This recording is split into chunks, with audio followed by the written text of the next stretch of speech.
मेरे भाई application of integral के ऐसे सवाल करके अगर आप नहीं जाओगे तो पेपर में जरूर प्रेशराइज हो जाओगे। सवाल देखो आप, सवाल क्या कह रहा है, find area bounded by the curve x square equals to 4y and the line x equals to 4y minus 2। इनके बीच का आपको एरिया बताना है। तो सबसे पहले इसको फिगर के माध्यम से समझ लेते हैं कि x square equals to 4y क्या होता है, अपवर्ड पैराबोला होता है। और इस लाइन को बनाने के लिए हमने यहाँ पे इसके दो इंटरसेक्टिंग पॉइंट निकाल दिए कि जब मैंने y0 रखा तो x पता चल गया, x0 रखा तो y पता चल गया, और इसकी हेल्प से हमने एक लाइन ड्रॉ कर दी जो कि नेगेटिव x एक्सिस को काट रही है। अब यहाँ पे मेन मुद्दा क्या है कि हमें ये जो व्हाइट वाला पोर्शन है ना, ये फाइंड करना है। ये जो व्हाइट वाला पोर्शन है, ये लाइन और ये पैराबोला के बीच का एरिया है जो हमें फाइंड करना है। इस लाइन के अंडर के एरिया में से अगर मैं इस ग्रीन पोर्शन को और इस वाले ग्रीन पोर्शन को माइनस कर देता हूं तो ये व्हाइट वाला पोर्शन बचेगा। अब यहाँ पे मेन बात आई कि हमें लिमिट क्या लगानी है। हमने इन दो इक्वेशंस को सॉल्व कर लिया, पैराबोला की और लाइन की इक्वेशन को सॉल्व कर लिया।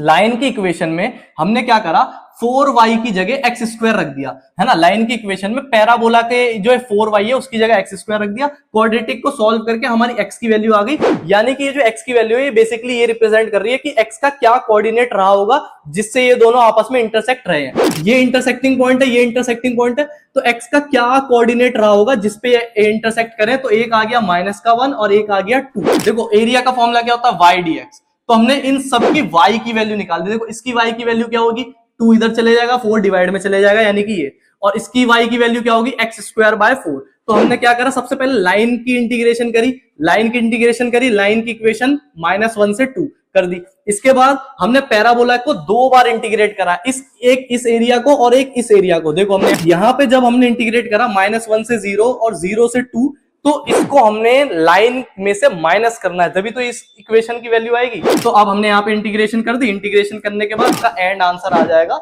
9/8। इंपॉर्टेंट क्वेश्चन है, इस टाइप के सवाल आपको आने चाहिए। All the best for exam. आपकी प्रिपरेशन कैसी चल रही है एक बार कमेंट में जरूर बताना।